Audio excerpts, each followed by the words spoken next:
Welcome back, Underdogs, Misfits, and other little lunatics. We just hit 3:10 a.m. I didn't think I was coming back last time, but I have to unwind because I cooked Jake his meals for all day tomorrow and did dishes, so now I get to unwind. 3:10 a.m. He's gonna have a nice lunch. I made him four chicken thighs, my specialty. Yeah, with like honey and seasonings and all that fun stuff. And then what else did I make him? I made him some bolognese pasta, but I don't use ground beef. I use chorizo. So I make like meatballs out of chorizo. So he's got um, pasta with chorizo sausage and veggies, two baked potatoes, and four chicken thighs. So I think I did my job as a mom, even though he's 22. I still take care of him. He'll always be my little man. So now that I'm done mom duties, let's go back to unwind duties, which is reading my book. I love reading, it's my peace of mind. All right, so here we go. We're still in hell, baby. All right. Where Anne now stayed. Let me get comfy.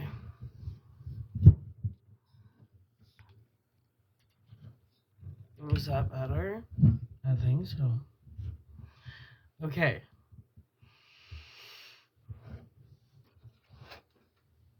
There. I think.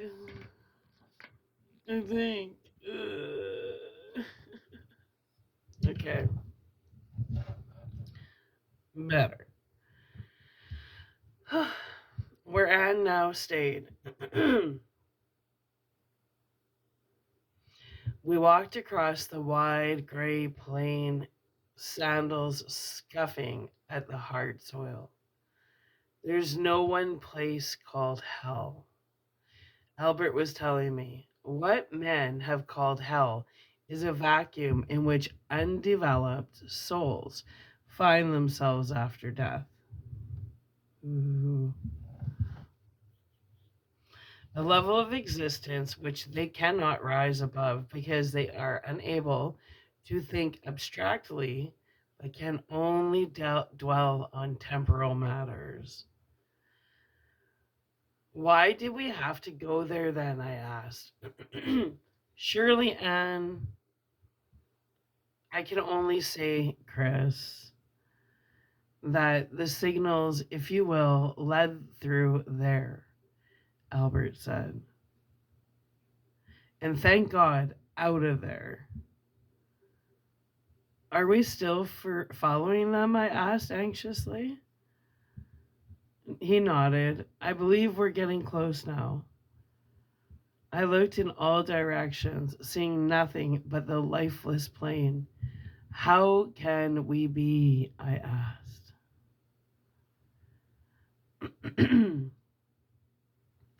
Be patient, he told me, a little while longer.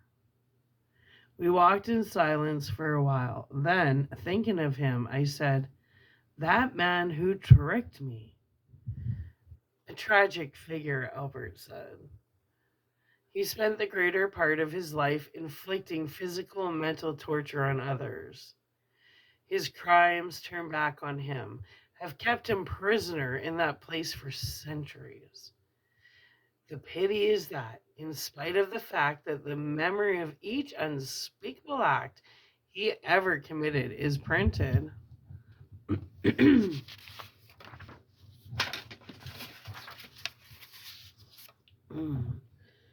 I'm not sure what's going on with my throat. Something's screwing with my throat chakra. Damn these frickin' witches. The pity is that, in spite of the fact that the memory of each unspeakable act he ever committed is printed indelibly on his mind, he does not, to this moment, repent, or regret his actions in the least. Good. Yeah, you shouldn't have regrets. Why do you call him tragic? I asked, remembering the man's vicious, feral expression. Because, Albert answered, in ancient Rome he did not live the life of a criminal, but but that of an administrator of justice. I could only shake my head. Of course, the justice he administered was nothing but a travesty, Albert said. And now he suffers the pain of true justice, an eye for an eye. He stopped abruptly, looking to our right. I turned my gaze in that direction and saw, to my surprise, a range of low hills in the distance. She's over there, Albert said. I looked at him with sudden joy.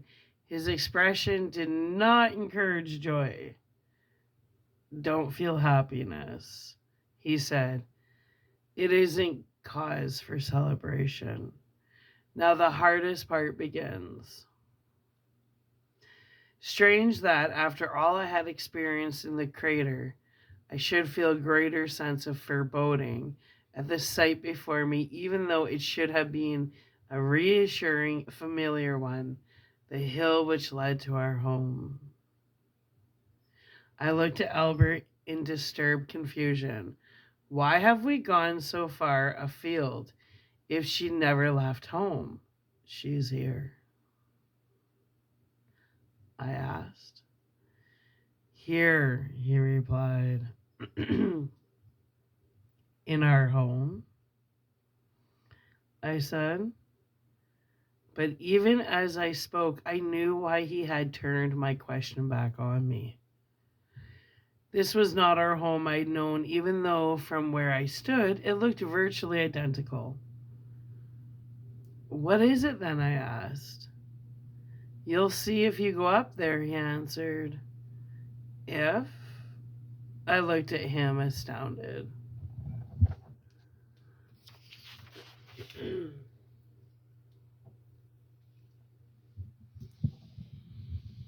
I'd rather you left, he said. Yes, even here, where you're only steps away from her. I shook my head. Chris? He took my arm and held it firmly. How thick and earth-like.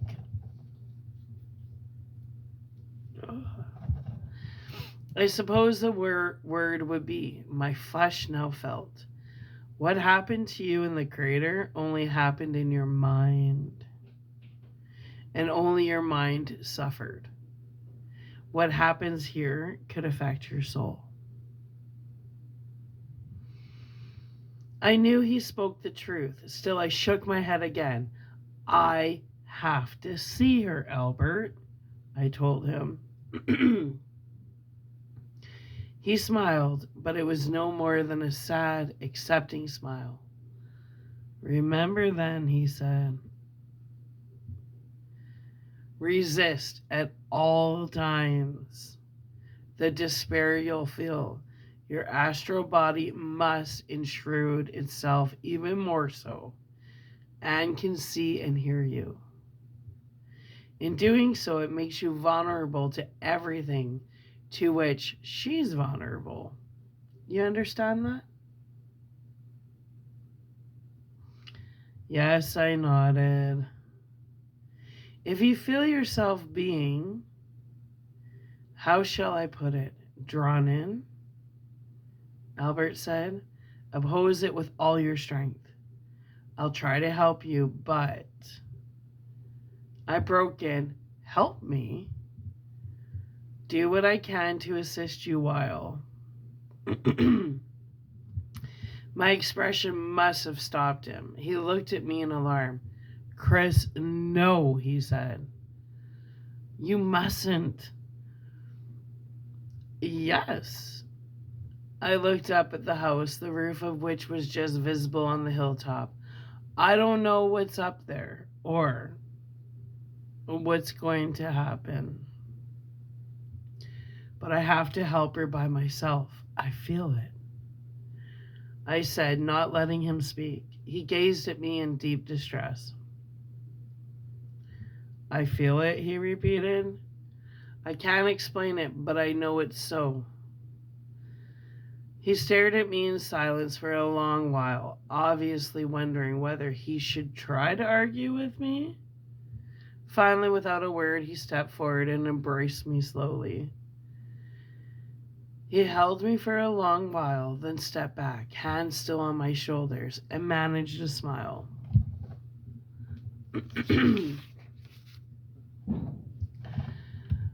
Remember, you are loved, he said.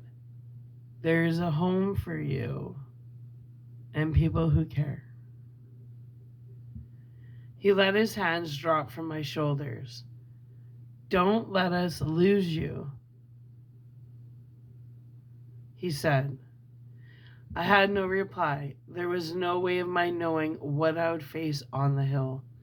I could only nod and try to return his smile before he turned away and started walking from me. I watched until he disappeared from sight, then turned and started up the driveway towards the house. A sudden thought occurred. Driveway? Did she have a car? And if she did, where could she drive it? I stopped and looked around, the answer readily apparent. There was no neighborhood. Ooh. No houses in the distance, no hidden hills, no nothing. The house was isolated.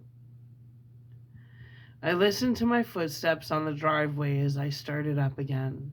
The paving was cracked and grimy, I noticed, with tufts of yellow weeds growing through. I thought again of what Albert has said before he left me. She won't believe a word you say. Remember that at all times. There is no point in your trying to convince her that she's not alive. She thinks she still is. She thinks that only you are dead. For that reason, it will be as well you don't identify yourself immediately, but rather try in some way. I don't know what that way is, Chris. To gradually convince her who you are. I leave that to you. You know her better than I. Just remember that she won't recognize you and won't believe you if you tell her straight out who you are. I was halfway up the hill now. How dreary everything appeared. I've described the driveway. In addition, all the trees that lined it were dead and leafless. Passing one, I bent a twig and felt it snap off dryly in my fingers. The ground cover looked parched. The ground itself cracked by jagged fissures. I remembered how I used to complain about the look of our hill in late summer. It had been glorious compared to this. I can imagine. I stopped and hitched back suddenly from the driveway just ahead. A snake was slithering from the weeds to cross it. As I watched, it undulated,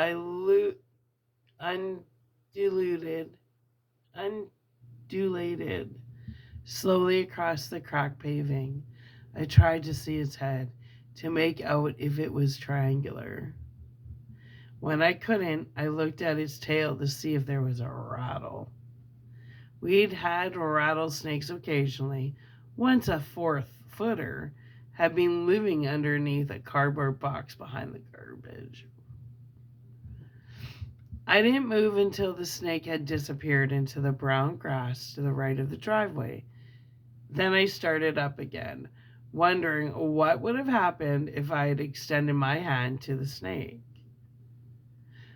It couldn't kill me, obviously, but at this level, would I have felt the burning poison in my veins? Looking up now, I could see the roof of the house more clearly.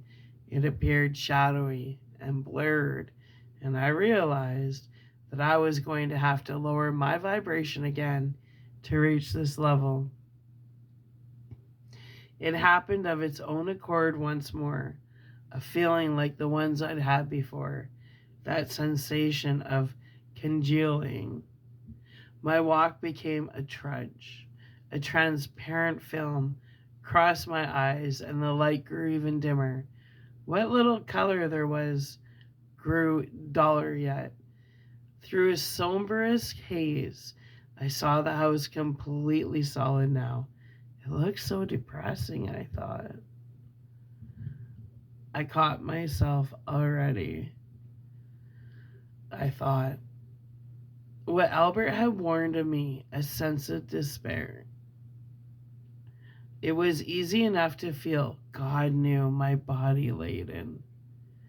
The hillside brown and arid, the sky a dullish gray. Far worse than the smoggiest, ugliest day I had ever known in life. I wondered, I wouldn't let it touch me though.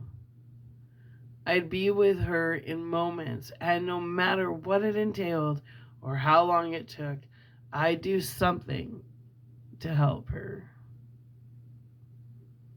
Something.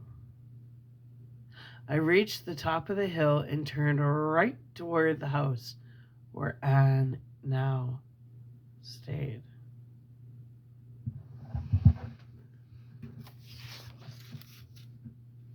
Next chapter. To reach her soul. Water break. I don't know what's with the frog in my throat. It's because I don't have gum. When I read, it helps the saliva keep going, just having gum.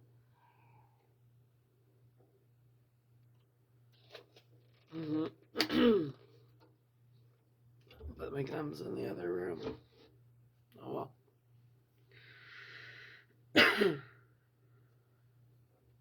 Okay. Sorry about that. To reach her soul. The house looked smaller, dingier, run down. Again, I remember complaining in life about the roof, that it needed reshingling. I remembered Anne's being disturbed about the outside of the house, which needed repainting. The bushes around the house usually needed pruning, the garage straightening up. Yet, compared to what I saw before me now, the house had been perfection. These shingles were cracked and dirty, many of them missing. The paint on the outside walls and on the doors and window frames and shutters was faded and smudged, part of the walls defaced by long, meandering cracks. The bushes, like those on the hill, were brown and dry. The garage, a dismal sight, its oil-stained floor covered with blown-in dirt and leaves. All the trash barrels were overflowing. Two of them turned over, a gaunt cat eating garbage from one. Catching sight of me, it jerked around in fright and raced out through the rear doorway of the garage, which had no door now. Through the opening, I saw the elm tree standing dead, the cracked fence sagging towards the hill. Anne's Honda was parked in front of the house. At first, I felt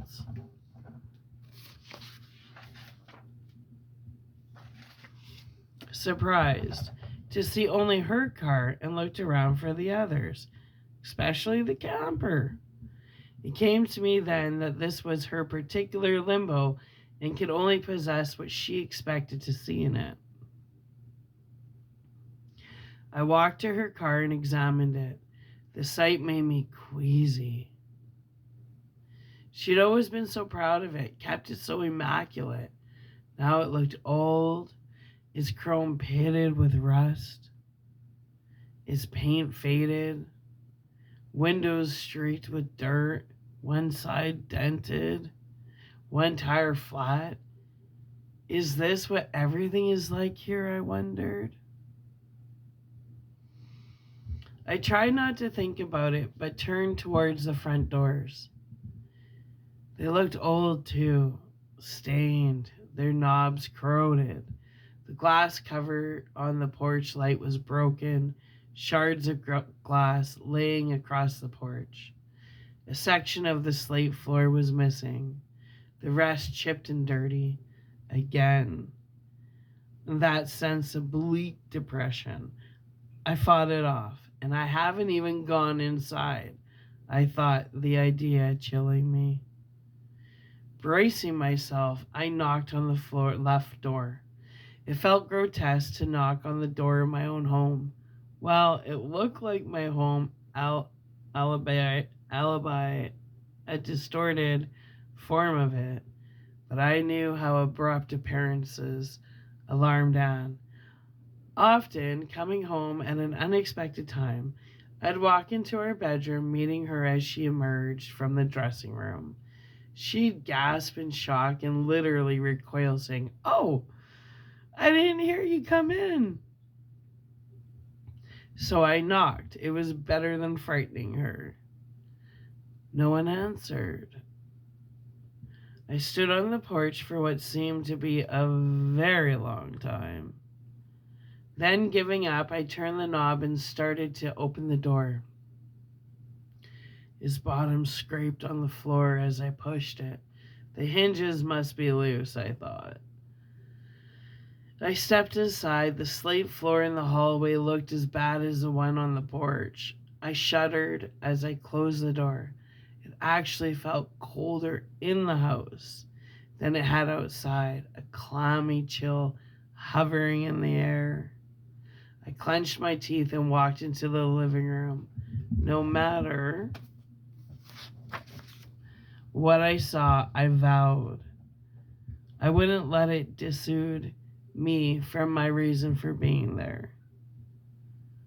I'd always loved our living room, Robert. The rich oak paneling, the built-in bookcases, the heavy earth-tone furniture, the enormous sliding door and window overlooking the back deck and swimming pool. I couldn't love this room. Its paneling and bookcases were cracked and lusterless. Its furniture worn and faded. The carpeting, which I recalled as being forest green, was now some drab shade in between dull green and black. There was a huge stain near the coffee table, and the table itself was scratched and splintered, its oak tone completely flat. I'd had that table handmade, always loved it. Walking over to it, I looked down at the chessboard and men Anne had made for me one Christmas. It had been a stunning piece of craftsmanship, the board made of oak with inlaid silver filigree, the men hand cast in pewter with bases of turned oak, all impossible to duplicate. And now the board was cracked and dingy, and 5 of the pieces were missing, 2 sagging, almost broken. I turned away from the table, telling myself that this was not the chess set I lived with. It was hard to keep that in mind, though, because everything looked so familiar. The bookcases were as I remembered them, except that these were only half filled with dusty, aging books. The shutters were as I recalled, except that one of these was broken off and laying on the dirty, sun-bleached cushion of the window seat.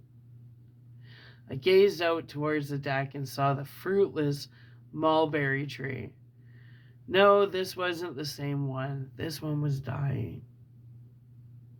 The deck was littered with dry leaves, and the pool looked stagnant, a slime-like growth on its motionless surface. Turning back, there was a crack in the sliding door. I noticed. As I did, I stepped over the baby grand. Its case, once a glossy brown, was now drab. I touched the keys. The sound they evoked was tinny. The piano was completely out of tune. I averted my eyes from the dreary room and called Anne's name. There was no answer. I called repeatedly. Then, when the silence was unbroken, walked through the bar room to the family room, remembering the day. It seemed a century ago. I'd walked this same way in our earth home, the day of my funeral, before I realized what had happened. The furniture room was as bad as the others. Frayed and dusty furniture, faded paneling and drapes, tile floor grimy. In its fireplace, a small fire burned. I would never have believed until that moment that a fire could be anything but cheerful. This one was so small and mean looking, a few pale looking tongues of flame around some scraps of wood, that it seemed to give no heat at all, and certainly no comfort. No music, I realized then. Our home had always been filled with music, often a conflux of it from 2 or 3 sources at once. This house, this dour, unpleasant version of our house, was weighty with silence, cold with silence. I didn't look at the photographs on the walls. I knew I couldn't bear to see the children's faces. Instead, I moved into the kitchen. Dirty dishes, pots, and cutlery in the sink. The windows streaked with grime. Am I finally getting tired? The windows streaked with grime. The floor spotted. The oven door was open, and I saw inside a baking pan half filled with hard, white grease, a few small scrapes of dried up meat. It's making my stomach turn, man. I opened the refrigerator door and looked inside. The sight repelled me. Wilted lettuce, dry. White cheese, stale bread, yellow-edged mayonnaise. An almost empty bottle of dark red wine. A fetid smell of rot came from the barely cool interior, and I closed the door, turning from it, trying not to let the look and feel of the house get past my mental guard. I moved across the family room and down the hallway towards the back of the house. The children's rooms were empty. I stood in each of them. They were not as cold and gloomy as the rest of the house, but certainly not pleasant either. Only Ian's room looked used. His bed unmade, papers lying on the desk, as though he had just been doing homework. I wondered why. Anne was sitting on the grass outside our bedroom. I stood by the glass door looking at her, tears in my eyes. She wore a heavy dark blue sweater over her blouse, a pair of wrinkled slacks, and old shoes. Her skin, what I could see of it, looked pale and chapped. Her hair was lank as though she hadn't washed it in a very long time. To my distressed surprise, I noticed Ginger lying by her side. I didn't know it then, but after Anne was gone, Ginger had stopped eating and mourned herself to death in a month. Now she was here, so filled with love that she'd chosen this bleak environment rather than leave Anne alone. Anne was slumped, immobile, holding something in her cupped hands. I'd never seen her in a posture which bespoke such abject misery, and moving to see what she held, I saw that it was a tiny gray bird, stiffened to death. I remembered suddenly that this had happened before. She found a bird in the street, struck down unnoticed by some motorist. She brought it home and sat down on the back lawn with it, cupping its small pulsing body in the warmth of her palms. I remembered what she said, that she knew the bird was dying and wanted it to hear, in its final moments, the sounds it knew in life: wind rustling in the trees and songs of other birds. A burst of sudden fury hit me unexpectedly. That was not a. Oh, it was a rat. I think it was a rat. Or not. I think in the movie it was a rat. Anyway, that was not a person who deserved to live in such squalor. What kind of stupid justice was that? I had to struggle with the feeling. I could feel the anger like a magnet pulling me towards something I didn't want to reach. If I hadn't sensed at the same time that it was also pulling me away from Anne, I might have succumbed as at the outset. As it was, I remembered Albert's warning once again and was able to repress the anger. This wasn't judgment, I told myself. Or if it was self inflicted. She was here because her actions had put her here. It wasn't punishment, but law. Learn your universal laws, people. My resentment of it was a waste of energy. All I could do was try to help her understand. That was why I was there. And now it was time to start. I reached her body. Now I had to reach her soul. Oh, that's heartbreaking. It really is. Next chapter. A poor beginning, I can imagine. The sliding glass door was pushed halfway aside, and stepping to the opening, I spoke her name. Neither she nor Ginger reacted. I thought it possible that she might not have heard, but knew that Ginger would have. Clearly, I had not descended far enough as yet. I hesitated for a while. It gave me such a grimy feeling. Is the only way I can describe it, to lower my vibration and take on further thickness, further weight. I knew I had to do it though, and bracing myself, allowed it to take place. God, I'm getting tired, actually. I'm gonna have good sleep. I shuddered at the feeling. Then, gripping the handle of the sliding screen door, I eased it open. Instantly, Ginger jerked her head around, ears standing high, and Anne began to turn.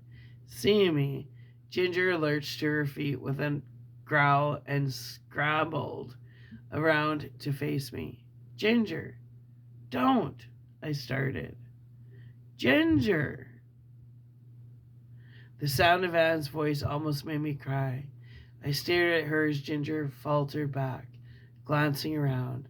Anne was pushing to her feet, and for a glorious instant, I thought she recognized me.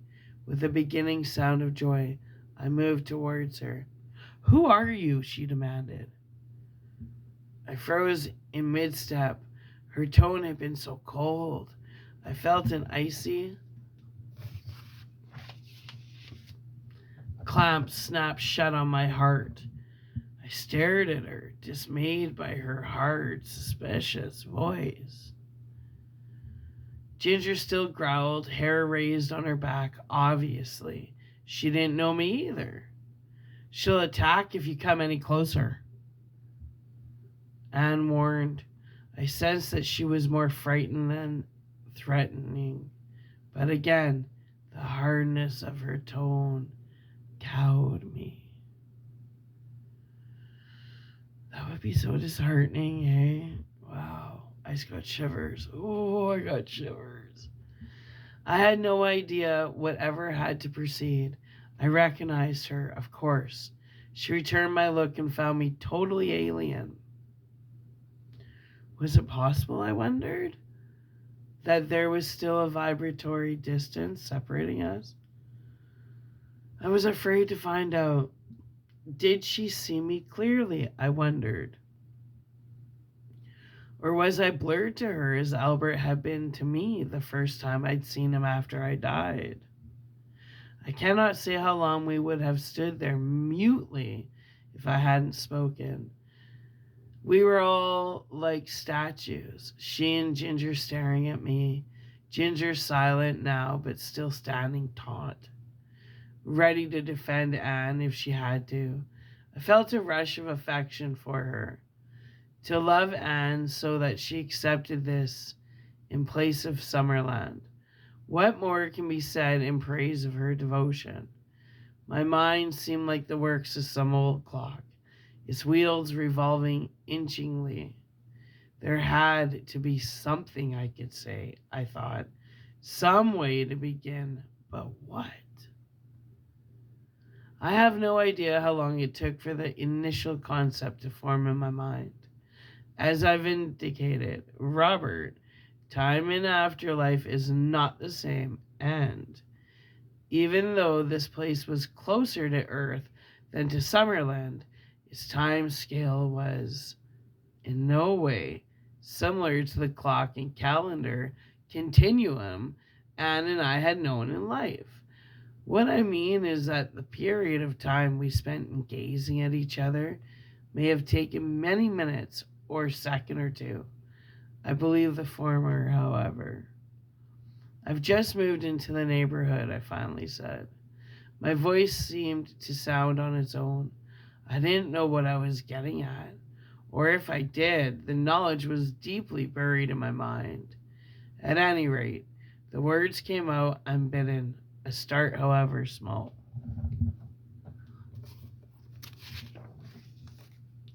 I cannot convey to you the pain it gave me to see a look of such distrust on her face as she reacted to my words. Whose house? She asked. Gorman, I told her. They haven't sold their house, she said. I took a calculated risk. Yes, they have, I told her. Some time ago. I moved in yesterday. She didn't respond, and I was forced to wonder if I'd lost my cause already, caught in a palpable lie. Then, when she didn't challenge me, I guessed that my calculation had been accurate. She had memories of the Gormans, but was out of touch with everything beyond the immediate environment and had no way of knowing whether what I was saying was true or not. I didn't know they'd sold their house, she finally said, confirming my assumption. Yes, they did. I felt a sense of minor achievement at the point I'd won, but even as I spoke, I knew I still had a long way to go. I tried to evolve the next move in my mind. There had to be some definite approach to this, some step-by-step method of getting through to her. The realization struck me as I tried. There wasn't any definite approach. I'd have to feel my way along from moment to moment, always on the lookout for some special opportunity. Anne provided the next step through. I'm sure, unknowingly. How do you know my name? She asked. From the Hidden Hills directory. I said, gratified to notice that the answer was acceptable to her. The gratification was nullified immediately as she asked, once more suspicious, what were you doing in the house? I made the mistake of hesitating, and Anne tensed, drawing back. Instantly, Ginger growled again, the hair erecting on her back. I knocked on the door, I said as casually as possible. there was no answer. So I came inside and called. I kept calling for you as I moved through the house. I guess you didn't hear me. I could see that the answer dissatisfied her, and a sense of hopelessness washed over me. Why doesn't she recognize me? I thought. If she didn't even know my face, what hope was there that I could help her? I resisted the feeling, once again recalling Albert's warning. How many times would I have to fight against that hopelessness before this ended? I just came by to say hello. I began without thoughts. I had to keep things moving. Then, on impulse, I decided on a second calculated risk. You seemed to recognize me when you saw me, I told her. Why was that? I thought again for a glorious instant that a sudden breakthrough had been made when she answered, You look a little like my husband. I felt my heartbeat quicken. Do I? Yes, a little bit. Where is he? I asked without thinking. A bad mistake. She drew back noticeably, eyes narrowing, had my questions sounding menacing to her. The answer to that became apparent as Ginger growled once again. His name is Chris, I asked. Her eyes grew narrower yet. I saw it in the directory, I told her. Not too suspiciously fast, I hoped. I felt myself tense as the realization came that, in her mind, my name might not be in the directory anymore. But she only murmured, Yes, Chris. Shall I tell you, Robert, of the agony of yearning to take her in my arms and comfort her, knowing even as I yearned that it would be the worst thing I could possibly do? I forced myself to continue. The Gormans told me that he's written for television, I said, trying to sound no more than neighborly. Is that right? What?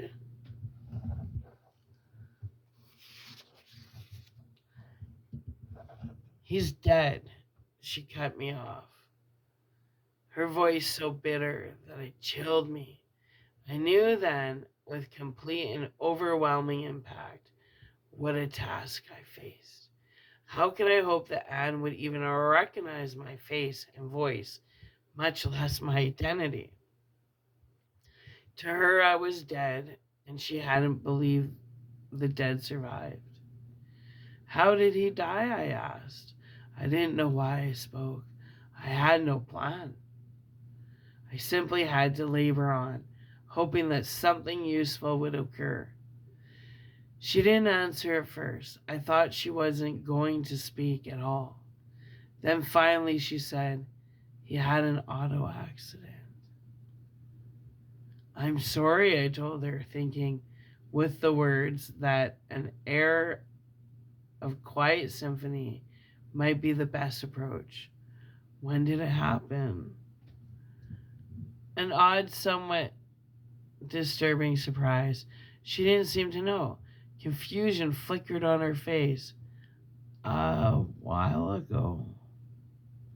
She faltered. I thought of using the confusion to my advantages, but couldn't figure out how. I'm sorry, I repeated. It was all I could summon. Silence again. I tried to come up with something, anything reduced, at least to reviving my second risk. And I look like him, I asked. Was it possible? I thought the constant repetition of the idea might induce her to see that I more than resembled her husband. Yeah, he was her husband. Anyway, a little, she answered. She shrugged then. Not too much. I wonder momentarily if it would have helped for me to tell her that my name was also Chris. But something in me shied away from that. Too much, I decided. I had to move slowly or I might lose it all. I almost said, my wife is dead too. Then decided it was also dangerous and let it go. It was as though she read my mind, although I was sure she couldn't have. Did your wife like Hidden Hills? She asked. The sense of encouragement I felt that she had asked a reasonably social question was muddied by my confusion as to how to answer it. If I told her that I had a wife, would it enable me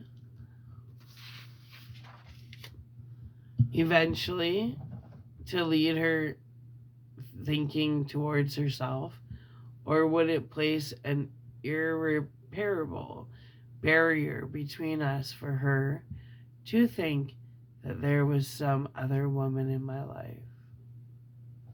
I think we might stop. Oh no, I'm going to finish this. I decided on impulse that the risk was greater than I dared and answered, my wife and I are separated. That was literally true and should satisfy her.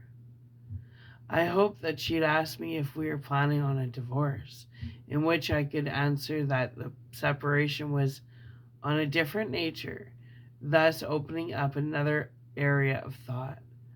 She said nothing, though. Silence once more. I almost groaned to find it happening again. Why my attempt to help her to be an endless series of false starts, broken by these silences? Desperately, I tried to think of an approach that would result in some immediate perception on her part. I could think of nothing. How did the bird die? I asked on impulse. Another mistake.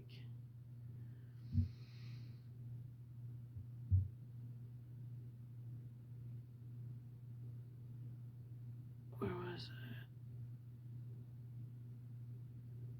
it? Another mistake. Her expression became more somber yet. Everything dies here, she answered. I stared at her, not realizing until several moments had passed that she hadn't really answered my question. I was about to repeat it when she spoke. I try to take care of things, she said, but nothing lives. She looked at the bird in her hands. Nothing, she murmured. I began to speak then, didn't as she went on. One of our dogs died too, she said. She had an epileptic fit. But Katie's safe, I thought. I almost said it, but realized that of course I mustn't. I wondered if there was anything at all I might pursue on that subject. My wife and I had 2 dogs too. I said, a German Shepherd like yours and a fox terrier named Katie. What? She stared at me. I didn't say more, hoping that the idea was at work on her mind. A man who looked like her husband, who'd been separated from his wife and had 2 dogs like hers, one with the same name. Should I add that our German Shepherd had also been named Ginger? I didn't care. Nonetheless, I had just begun to feel a flutter of hope when something seemed to film across Anna's eyes. Something almost visible, as though she had just caught a sight of something for an instant, then being forcibly removed from it. Doubtless by herself was the process, which kept her prisoner here. She turned away from me and looked across the polluted greenness of the pool. I might have vanished from her sight. It was a pool beginning. Alright. So we're gonna stop because I am getting actually quite tired. My eyes are heavy. I'm finally ready.